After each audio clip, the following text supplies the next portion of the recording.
Hello everyone. This is 29 November session of the Hindu newspaper analysis in which we will discuss mainly four issues. The first issue is related to Census 2025 as a comprehensive citizen registry. In this article, we will discuss about what is Citizenship Amendment Act, what is National Population Register, and the second issue is uh, Wikipedia and ANI defamation suits. In this article, we will discuss about uh, defamation suits filed by ANI against Wikipedia, and the third issue is related to HIV/AIDS, and fourth issue is related to Ayushman Bharat scheme. So let's discuss all the issues in detail. What is NRC? In this article, we will discuss about NRC, NPR, and Citizenship Amendment Act. What issue? The 2025 census includes an exercise to update the National Population Register (NPR), which is the first step for the establishment of the National Register of Indian Citizens (NRIC). 2025 का जो census होने वाला है इसके under national population register (NPR) को update करने के लिए एक्सरसाइज इंक्लूड की गई है, जो कि national register of Indian citizen establishment करने के लिए एक फर्स्ट स्टेप होगा। इट मीन्स जो नेक्स्ट ईयर सेंसस होने वाला है इंडिया के अंदर, उस सेंसस में नेशनल पॉपुलेशन रजिस्टर को भी अपडेट किया जाएगा। नेशनल पॉपुलेशन रजिस्टर का अपडेशन इसलिए इम्पोर्टेंट है क्योंकि NRC भी इंडिया में इस्टेब्लिश किया जाना है। इसको इस्टेब्लिश करने के लिए NPR एक फर्स्ट स्टेप के रूप में वर्क करेगा, क्योंकि जब तक हमारे पास NPR नहीं होगा national register of Indian citizen establish नहीं किया जा सकता। To understand the full scope and implications of this initiative is essential. NPR और NRIC के फुल स्कोप एंड इम्प्लीकेशंस को अंडरस्टैंड करना बहुत ही इम्पोर्टेंट है। The NRIC draw its mandate from the citizenship act 1955। National register of Indian citizen को जो mandate मिला हुआ है वो सिटीजनशिप एक्ट 1955 से मिला हुआ है। In the 2011 census, detail about individuals including name, gender, date of birth, marital status, place of birth, nationality, family relationship, residency, and socio-economic indicators were collected. The 2025 census is anticipated to follow a similar pattern. 2011 census में individual के detail के अंदर उनका name, gender, date of birth, marital status, place of birth, nationality, family relationship, residency and socio economic indicators को यहाँ पर collect किया गया था। ऐसा एंटिसिपेट किया जा रहा है कि 2025 में जो सेंसस होने वाला है सिमिलर पैटर्न पर ये सेंसस यहाँ पर कराया जाएगा। Biometric data collection however will probably be excluded as this information is already available in Aadhaar database. 2025 के सेंसस में बायोमेट्रिक डाटा कलेक्शन को एक्सक्लूड कर दिया गया है because biometric data already government के पास आधार डाटाबेस की फॉर्म में कलेक्ट पहले से ही कर रखा है गवर्नमेंट ने। What is national register of citizens (NRC) क्या है? National register of citizen is a record containing the names of real Indian citizens residing in the country. Country के अंदर रियल इंडियन सिटीजन्स का नेम का record NRC के अंदर होता है। It is an effort made by the Indian government to identify and deport illegal immigrants as mandated by the Citizenship Act of 1955, Foreigners Act of 1946 and Passport Act 1920। NRC Indian government के द्वारा made किया गया एक effort है so that illegal immigrants को identify किया सके और उन्हें डिपोर्ट किया सके। और ये जो यहाँ पर इसको मैंडेट किया गया गवर्नमेंट ऑफ इंडिया को इलीगल इमिग्रेंट्स को आइडेंटिफाई कर उन्हें डिपोर्ट करने की जो पावर गवर्नमेंट ऑफ इंडिया को दी गई है वो citizenship act of 1955, foreigners act of 1946 and passport act of 1920 के अकॉर्डिंग यहाँ पर गवर्नमेंट ऑफ इंडिया को मैंडेट किया गया है। The only time nation wide NRC was created was in 1951 after the census of 1951। India के अंदर नेशन वाइड NRC क्रिएट किया गया था 1951 के सेंसस के बाद। At present, only Assam has such a national register of citizens mandated and monitored by the Supreme Court in 2014। Current में only Assam state के अंदर national registration of citizen NRC को अपडेट किया गया है, वो भी सुप्रीम कोर्ट के मैंडेट के बाद 2014 में सुप्रीम कोर्ट ने मैंडेट किया था आसाम के लिए कि वो अपना national register of citizen establish करे। The nodal agency for implementation of NRC is the registrar general and census commissioner. NRC implement करने के लिए nodal agency registrar general and census commissioner होते हैं। Since the NRC was implemented in Assam there has been a growing demand for its nation wide implementation. जब से आसाम के अंदर NRC implement किया गया है, ऐसा डिमांड किया जा रहा है कंट्री लेवल पर इसको इम्प्लीमेंट किया जाना चाहिए। What is citizenship amendment act CAA 2019 क्या है? Citizenship Amendment Law provision fast-tracked citizenship to undocumented immigrants from 6 non-Muslim communities: Hindu, uh, Sikh, Buddhist, Parsi, Christian and Jain from the neighboring countries of Pakistan, Afghanistan and Bangladesh. Citizenship Amendment Law ये provision करता है कि Pakistan, Afghanistan and Bangladesh से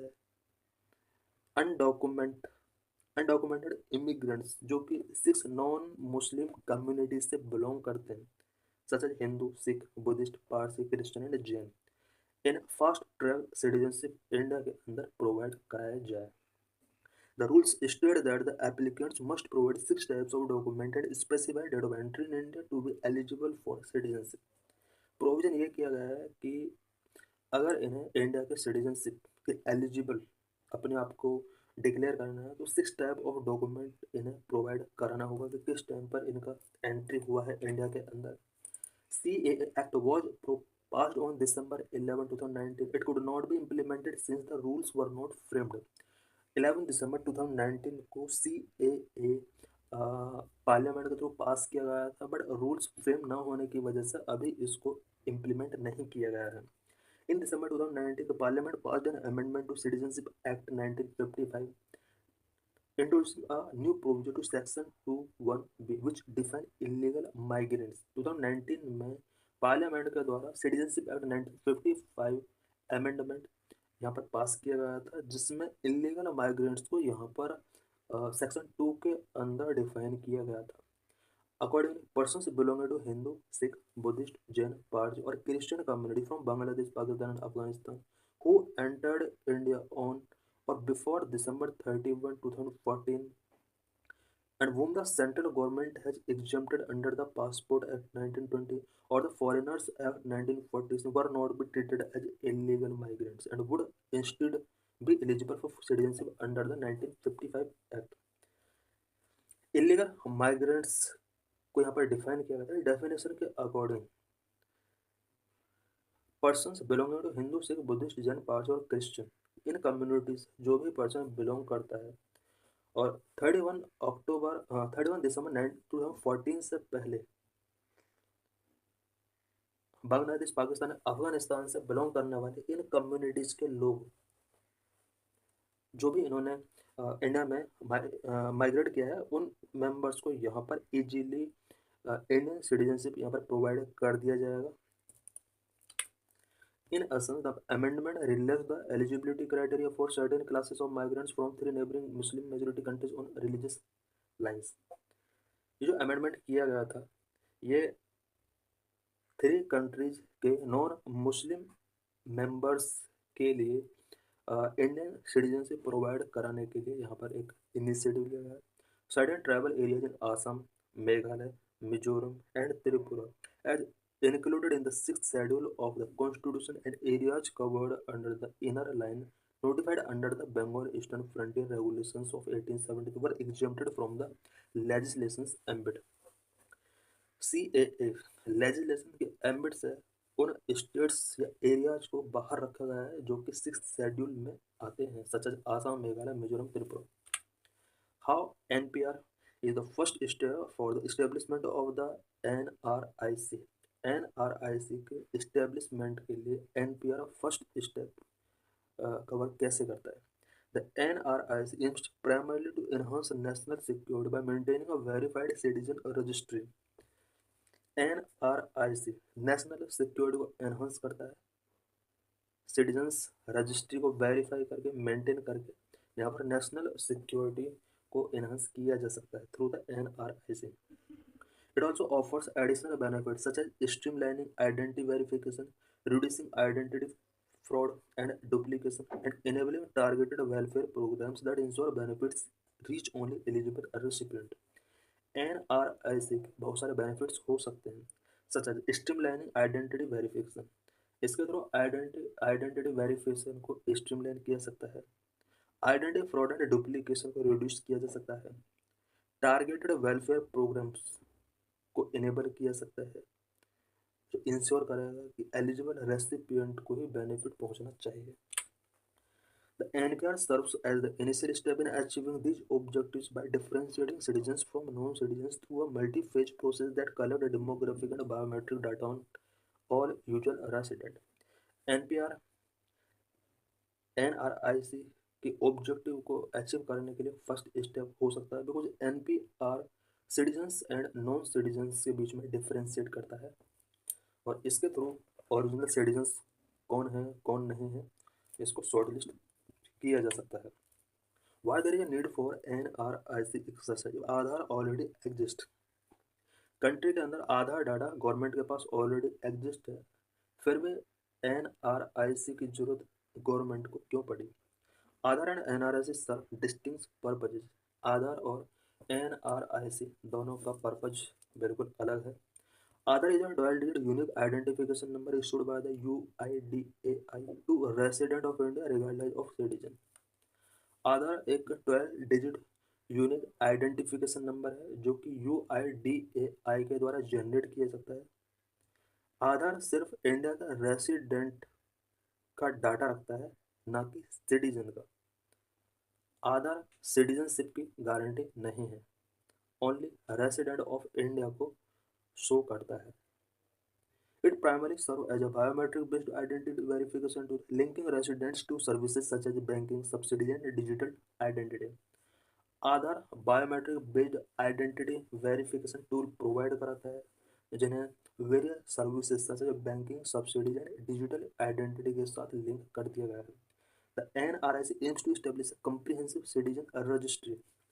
NRIC का जो main M है वो comprehensive citizen registry establish करना है. While Aadhaar is focused on identity verification and can be held by any resident, the NRIC is a citizenship verification system mandating proof of citizenship. Aadhaar identity verification को focus करता है.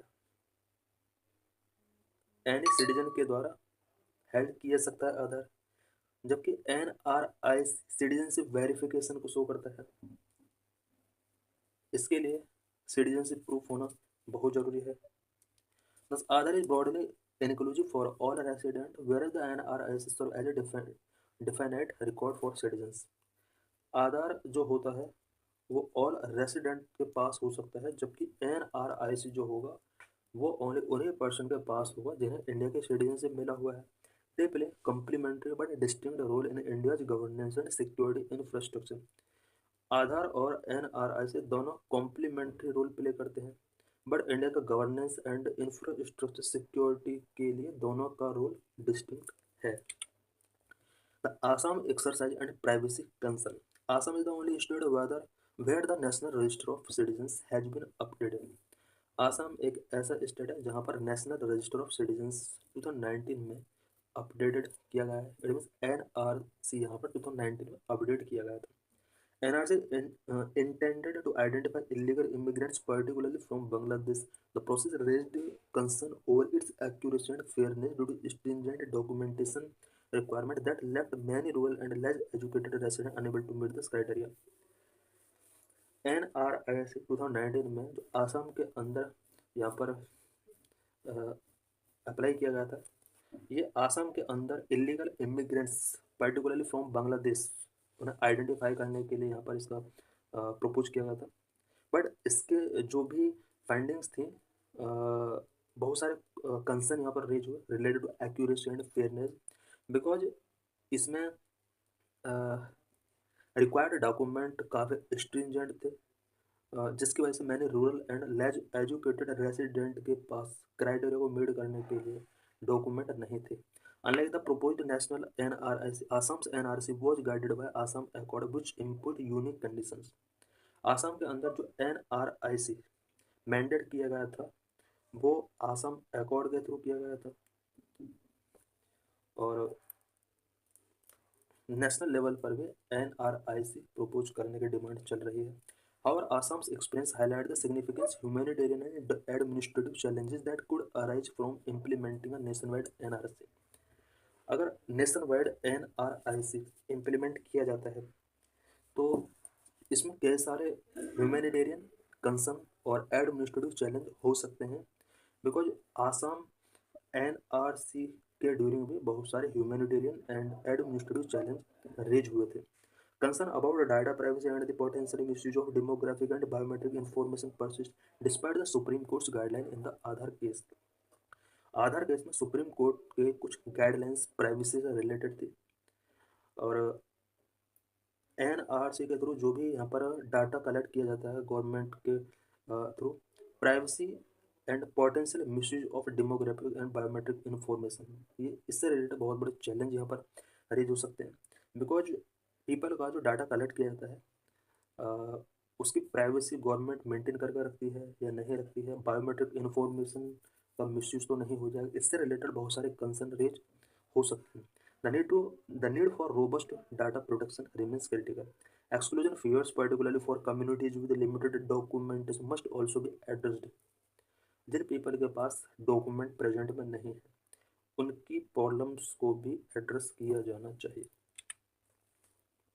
Why is ANI suing Wikipedia? Recently, ANI ने Wikipedia के against defamation suit यहाँ पर file किया है Delhi high court के अंदर। Earlier this year, Indian news agency Asian News International (ANI) filed a defamation suit against Wikipedia Foundation Inc. and three Wikipedia administrators before the Delhi High Court. इस year के starting में Indian news agency Asian news international it means ANI ने Wikimedia foundation and इसके 3 Wikipedia administrators के against defamation suit यहाँ पर file किया है before the Delhi High Court. A single judge bench subsequently directed Wikimedia on August 20 to disclose the administrators' detail. Delhi high court के single जज bench ने Wikimedia को डायरेक्ट किया है कि वो एडमिनिस्ट्रेटर्स जिनके अगेंस्ट डिफेमेशन सूट फाइल किया गया उनका डिटेल कोर्ट के सामने 20 अगस्त तक डिस्क्लोज करें, ऐसा कहा था। What is Wikipedia? Wikipedia is a community-driven encyclopedia which is freely available on the internet. Wikipedia internet पर कम्युनिटी ड्राइवन एनसाइक्लोपीडिया है जो कि फ्रीली अवेलेबल है। From around the world volunteers work together to populate and maintain it. Wikipedia को maintain करने के लिए, populate करने के लिए वर्ल्ड के वेरियस वॉलंटियर्स एक साथ वर्क करते हैं। Before the popularity of the generative artificial intelligence AI tools such as ChatGPT, Wikipedia was often the first point of reference for many people on diverse topics. Generative AI tools such as ChatGPT के popularity से पहले world ज़्यादातर people diverse topic के लिए Wikipedia पर depend रहा करते थे। It has acquired a reputation of being reliable because its editors include field experts and the platform allow anyone to communicate their knowledge freely as long as they abide by the guidelines. Wikipedia इसलिए reputed हुआ because इसके जितने भी editors होते हैं वो field expert होते हैं और विकीपीडिया प्लेटफॉर्म सभी पीपल को कम्युनिकेट करने के लिए, अपना नॉलेज फ्रीली शेयर करने के लिए यहाँ पर अलाउ करता है। Till November 2024, the 23-year-old Wikipedia platform had more than 6.8 million articles, thousands of editors and millions of users. इस मंथ 2024 यानी अब तक विकीपीडिया 23-year-old हो चुका है। एडमिन 2001 में इसको फाउंड किया गया था। करंट में 6.8 million articles, thousands of editors and millions of users Wikipedia पर हैं। It is also available in more than 390 languages including 23 Indian ones. Current में 290 लैंग्वेजेस में ये आर्टिकल्स अवेलेबल है, इंक्लूडिंग 23 इंडियन लैंग्वेजेस में ये आर्टिकल अवेलेबल है। Why suit filed against Wikipedia, Wikipedia के अगेंस्ट ये स्टूड क्यों फाइल किया है ANI है। According to the suit filed by ANI, some of the statement on its Wikipedia page are defamatory. ANI के द्वारा जो स्टूड फाइल किया गया है, इस स्टूड के अकॉर्डिंग विकीपीडिया पर कुछ पेजेस डिफेमेटरी हैं। For example, the news agency has been criticized for having served as a propaganda tool for the present central government, distributing material from a vast network of fake news websites and misreporting events. Example के तौर पर Wikipedia पर ये statement लिखा हुआ है कि ये ANI जो न्यूज एजेंसी है, ये गवर्नमेंट के प्रोपोगेंडा को के अकॉर्डिंग रन करती है। ऐसी कुछ विकीपीडिया पर कुछ स्टेटमेंट है जिससे ANI को यहाँ पर डिफेमेशन लगा और इसने डिफेमेशन केस यहाँ पर फाइल किया। What is Asian news international, ANI के बारे में कुछ पॉइंट्स यहाँ पर हम डिस्कस करेंगे। Asian news international is an Indian news agency which offers syndicated multimedia news feed to the news bureau of India. ANI एक इंडियन न्यूज एजेंसी है जो कि मल्टीमीडिया न्यूज चैनल्स के लिए, इंडिया के न्यूज ब्यूरो के लिए मल्टीमीडिया न्यूज प्रोवाइड कराती है। The company was established by Prem Prakash in 1971 and it soon became the first agency in India to syndicate video news. ANI news 1971 में प्रेम प्रकाश के द्वारा इस्टेब्लिश किया गया था और इंडिया की ये फर्स्ट न्यूज एजेंसी बनी वीडियो न्यूज सिंडिकेट करने के लिए। Due to connection with the Indian government, ANI expanded greatly during the early 2000, because इसका इंडियन गवर्नमेंट के साथ कनेक्शन है और यही वजह है कि अर्ली 2000 में ANI ग्रेटली एक्सपेंड हुआ। After a period of downturn, the company regained its monopolistic position. As of 2019, it is India's largest television news agency, and as of 2024, it became the largest newswire service. ANI company ने India में monopolistic position gain किया है। 2019 में ANI news television news agency का largest platform था। 2024 में largest news wire service के तौर पर ANI टॉप पर रहा है। In this article, we will discuss about HIV, AIDS, and biomedical waste management authorization. What is HIV? HIV means human immunodeficiency virus, which is a virus that attacks the immune system in the human body. HIV का meaning होता है human immunodeficiency virus. HIV एक virus है जो कि human body के immune system पर attack करता है। HIV virus target and damages mainly CD4 immune cells which are essential for the body's ability to fight infections and disease. HIV virus human body के अंदर mainly CD4 immune cell को target करता है, उन्हें damage करता है।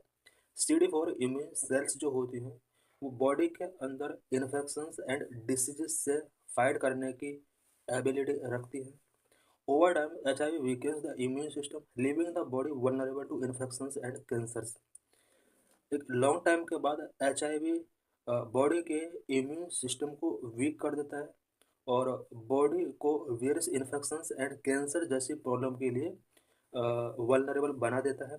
Transmission of HIV is primarily spread through the exchange of various bodily fluids such as blood, vaginal fluids, semen, and breast milk.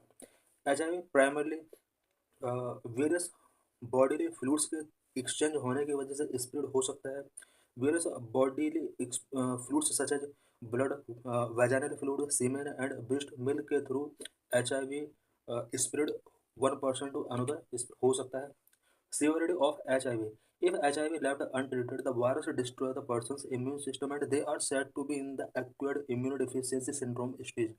AIDS, where person struck in several infections that may result in death. अगर HIV का properly treatment नहीं कराया जाता है तो ये virus person की immune system को फुल्ली डिस्ट्रॉय कर देता है और इस सिचुएशन में person acquired immunodeficiency syndrome stage तक पहुंच जाता है जहां पर पर्सन सेवरल इन्फेक्शन से उसका बॉडी स्ट्रक हो जाता है और मे बी उसका डेथ हो सकता है। Treatment There is no treatment for HIV infection at present. The disease can be managed using antiretroviral therapy. HIV infection का प्रेजेंट में ट्रीटमेंट नहीं है, बट डिसीज को एंटी रेट्रोवायरल थेरेपी के थ्रू मैनेज किया जा सकता है. These therapy suppress the replication of virus within the body allowing the number of CD4 immune cells to increase. इस तरह के थेरेपी और कुछ मेडिसिन के थ्रू हमारे बॉडी के अंदर इस वायरस के रेप्लिकेशन को सप्रेस किया जा सकता है और इसके बाद CD4 इम्यून सेल्स बॉडी के अंदर इम्यून इंक्रीज हो सकती है. Now we will discuss about biomedical waste, which is a big problem for whole world as well as for India. What is biomedical waste? Biomedical waste is defined as animal and human anatomical waste treatment apparatus like syringes, needles, and other materials used in healthcare facilities in the process of treatment and research. Biomedical waste means animal और human का waste and animal और human के treatment के लिए use किए जाने वाले कुछ apparatus such as syringes, needles and other materials जो कि हेल्थ केयर फैसिलिटीज़ में during treatment and research use किए जाते हैं, इन सबको बायोमेडिकल वेस्ट के तौर पर ट्रीट किया जाता है. Biomedical waste management rules 2016. Biomedical waste management से रिलेटेड 2016 में कुछ रूल्स मेकिंग किए गए थे इंडिया के अंदर. What are the objectives of these rules to properly manage the per day biomedical waste from healthcare facilities across the country? 2016 में जो biomedical waste management rules incorporate किए गए थे इंडिया में, इसका मेन ऑब्जेक्टिव पूरा कंट्री में हेल्थ केयर फैसिलिटीज़ के थ्रू पर डे जो बायोमेडिकल वेस्ट जनरेट होता है उसको प्रॉपरली मैनेज किस तरह से किया जाएगा, इससे रिलेटेड यहाँ पर कुछ रूल्स फॉर्मुलेट किए गए थे. Ambit of 2016 rules. 2016 में जो रूल्स मेकिंग किए गए थे उसका एम्बिट कहाँ तक था? Expanded to include vaccination camp, blood donation camp, surgical camp और any other health care activities. ये rule vaccination camp, blood donation camp, surgical camp और any other health care activity तक इसका एम्बिट रखा गया था. इट मीन इससे पहले जो रूल्स थे वो rule vaccination camp, blood donation camp, surgical camp या अदर हेल्थ केयर एक्टिविटी वाले जो प्लेसेस थे वहाँ पर ये रूल अप्लाई नहीं होते थे. 2016 में जो रूल अप्लाई किए गए उन रूल्स का जो लिमिटेशंस हैं वो एक्सपेंड कर दिए. Phase out of some items. इन रूल्स के अंदर कुछ आइटम्स को फेज आउट करने का डिसीजन लिया गया, उससे रिलेटेड रूल मेकिंग किया गया. Chlorinated plastic bags, gloves and blood bags have phased out with in 2 years starting from March 2016. कुछ आइटम्स को यहाँ पर फेज आउट करने के लिए 2 years का टारगेट यहाँ पर रखा गया था, such as chlorinated plastic bag, gloves and blood bags. इन सभी आइटम्स को यहाँ पर फेज आउट करने का डिसीजन लिया गया. Pre treatment of waste. Pre treatment of microbial waste, laboratory waste and blood samples and blood bags through disinfection और sterilisation on site in the manner prescribed by the world health organisation और by national AIDS control organisation. जितना भी biomedical waste होता है और laboratory waste, blood sample and blood bags का जो treatment किया जाता है, ट्रीटमेंट करने से पहले इनका डिसइंफेक्शन और स्टेरिलाइजेशन कंपलसरी कर दिया गया. और ये जो डिसइंफेक्शन या स्टेरिलाइजेशन किया जाएगा वो WHO और NACO के द्वारा प्रेस्क्राइब्ड किए गए मैनर के बेस पर on the treatment site items को डिसइंफेक्शन या स्टेरिलाइजेशन किया जाएगा. Categorization of biomedical waste. Biomedical waste जितना भी होता है उसके कैटेगराइजेशन से रिलेटेड यहाँ पर कुछ रूल्स मेकिंग किए गए. To improve the segregation of waste at source, biomedical waste has been classified into 4 categories instead of the earlier 10 categories. Waste को बेटर तरीके से सेग्रीगेट करने के लिए पूरे बायोमेडिकल वेस्ट को यहाँ पर 4 कैटेगरीज में क्लासीफाई किया गया, जबकि अर्लियर में जो कैटेगरीज थी इसकी 10 कैटेगरीज में इसको पहले डिवाइड किया गया था, अब इसको 4 कैटेगरीज में क्लासीफाई कर दिया गया. Stringent standard for pollutants. The rules prescribe more stringent standards to reduce the emission of pollutants in the environment. Biomedical waste के थ्रू जितना भी इन्वायरमेंट में पॉल्यूटेंट्स का एमिशन होता है उसको यहाँ पर रिड्यूस करने के लिए कुछ यहाँ पर टारगेट फिक्स किए गए. Role of state government. State government का भी यहाँ पर रोल फिक्स कर दिया गया. State government provide the land for setting up common biomedical waste treatment and disposal facility. State government के लिए कंपलसरी कर दिया गया कि बायोमेडिकल वेस्ट का ट्रीटमेंट के लिए एंड डिस्पोजल फैसिलिटी प्रोवाइड करने के लिए common biomedical waste treatment setup state government के द्वारा किया जाए और उसके लिए यहाँ पर लैंड का अप्रूवल स्टेट गवर्नमेंट को देना होगा। Various concerns related to biomedical waste से रिलेटेड वेरियस कंसर्न्स रेज हुए हैं, such as number of non segregation of waste, number two increase in biomedical waste, number three affect health of workers, number four discarded mask and gloves. Non-segregation of waste. The non-segregation of waste lead to the burning of contaminated plastic, producing toxic gases and adding to air pollution. Biomedical waste को अगर segregation नहीं किया जाता है और उसको burning किया जाता है तो इसके थ्रू इसके बर्न होने से बहुत ज़्यादा टॉक्सिक गैसेस प्रोड्यूस होती है जिसकी वजह से एयर पोल्यूशन इंक्रीज होता है।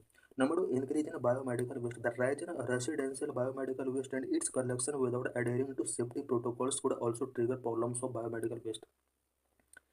रेसिडेंशियल बायोमेडिकल वेस्ट बहुत इंक्रीज हो रहा है टाउन्स एंड सिटीज़ के अंदर विदाउट सेफ्टी प्रोटोकॉल। जब इसका कलेक्शन किया जाता है तो इसकी वजह से बहुत सारी प्रॉब्लम्स जनरेट हो सकती हैं। Number three affect health of workers without proper scientific management of such waste it can potentially affect the health of the workers and professionals.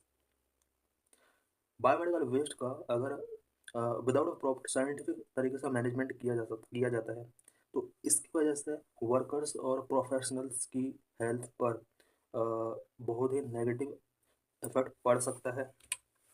Number four, discarded mask and gloves risk the lives of thousands of sanitation workers who work without any production or training to handle such biomedical waste material. Biomedical waste material को handle करने वाले जितने भी persons हैं उन्हें उन workers को sanitation से रिलेटेड प्रॉपर गाइडलाइंस उनके लिए रिलीज होने चाहिए और थाउजेंड्स ऑफ सैनिटेशन वर्कर्स हैं जिनकी लाइफ बहुत ज़्यादा रिस्की हो जाती है जब वो बायोमेडिकल वेस्ट को ट्रीट करते हैं क्योंकि बायोमेडिकल वेस्ट में बहुत ज़्यादा पोल्यूशन होता है और बैक्टीरिया और वायरस भी हो सकते हैं जिसकी वजह से वर्कर्स का जो हेल्थ है वो अफेक्ट हो सकता है। What is Ayushman Bharat scheme? Why in news? Delhi Chief Minister said her government is ready for the implementation of the center's flagship health insurance scheme, Ayushman Bharat प्रधानमंत्री Jan Arogya Yojana in the capital. Delhi chief minister ने कहा है कि उनकी government इसमें it means आम आदमी party government centres की फ्लैगशिप हेल्थ इंश्योरेंस स्कीम को इम्प्लीमेंट करने के लिए वो रेडी है। इट मीन्स आयुष्मान भारत प्रधानमंत्री जन आरोग्य योजना दिल्ली के अंदर इम्प्लीमेंट नहीं थी। प्रेजेंट में दिल्ली के अंदर इसको इम्प्लीमेंट करने के लिए दिल्ली के चीफ मिनिस्टर मिस आतिशी ने परमिशन दे दिया है कि वो सेंट्रल गवर्नमेंट की इस फ्लैगशिप स्कीम को दिल्ली के अंदर इम्प्लीमेंट कर सकते हैं। Ms. Aditi's remarks came a day after the Delhi High Court expressed shock at the Delhi governance for not accepting healthcare funds from the center under the program despite lacking money for the city's healthcare system. मिस आदिसी का जो ये remark आया है कि वो दिल्ली में जन आरोग्य योजना को इम्प्लीमेंट करने के लिए रेडी है तब आया जब दिल्ली हाई कोर्ट ने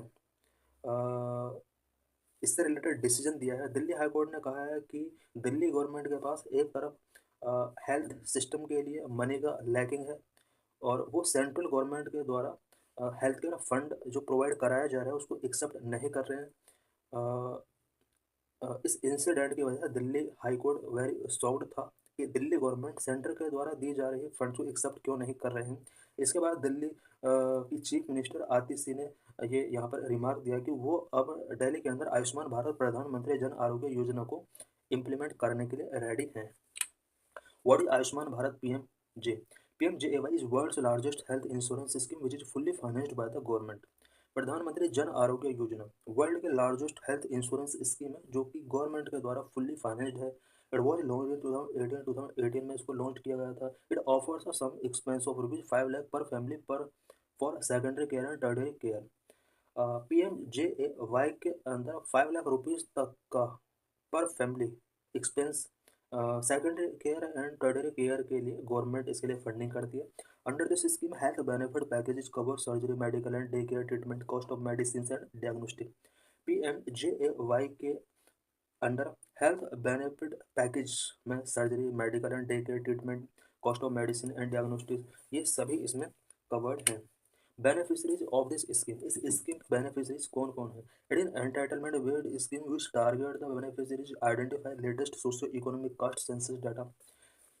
ये जो स्कीम है ये एंटाइटलमेंट बेस्ड स्कीम है जो कि latest socio economic caste census data में आइडेंटिफाई किए गए बेनिफिशरीज के लिए अवेलेबल है। Funding of this scheme, the funding for the scheme is shared 60-40 for all states and UTs which have own legislature. जिन स्टेट और यूटीज के अंदर लेजिस्लेचर है उन स्टेट के अंदर इस स्कीम का जो फंडिंग होगा वो 60:40 के हिसाब से होगा। 90:10 in north east state and Jammu and Kashmir, Himachal and Uttarakhand. North east state Jammu Kashmir, Himachal and Uttarakhand में फंडिंग का जो रेशो होगा वो 90:10 होगा। 100% central funding for UTs without legislature. जिन यूटीज के अंदर लेजिस्लेचर नहीं है उन यूटीज में इस स्कीम के लिए 100% फंडिंग जो किया जाएगा वो सेंट्रल गवर्नमेंट के द्वारा किया जाएगा। यहाँ पर 60:40 का मीनिंग है कि 60% फंडिंग सेंट्रल गवर्नमेंट की तरफ से एंड 40% जो फंडिंग होगा वो स्टेट गवर्नमेंट की तरफ से किया जाएगा। Nodal agency for implementation of PMJAY, PMJAY को इम्प्लीमेंट करने के लिए नोडल एजेंसी कौन सी हुई? The national health authority NHA, responsible for implementation of PMJAY under the Society Registration Act 1860 for effective implementation of PMJAY in alliance with state government। PMJAY इस scheme को implement करने के लिए जो रिस्पॉन्सिबल अथॉरिटी है national health authority है और ये अथॉरिटी स्टेट गवर्नमेंट्स के साथ अलायंस करके इसको पूरे इंडिया में इम्प्लीमेंट किया जाएगा इस स्कीम को। The state health agency is the apex body in the state government responsible for the implementation of ABPMJAY in the state. State में PMJAY को इम्प्लीमेंट करने के लिए स्टेट हेल्थ एजेंसी स्टेट के अंदर एक एपेक्स बॉडी होगी जो स्टेट के अंदर इस स्कीम को इम्प्लीमेंट करने के लिए रिस्पॉन्सिबल होगी। So thanks for watching.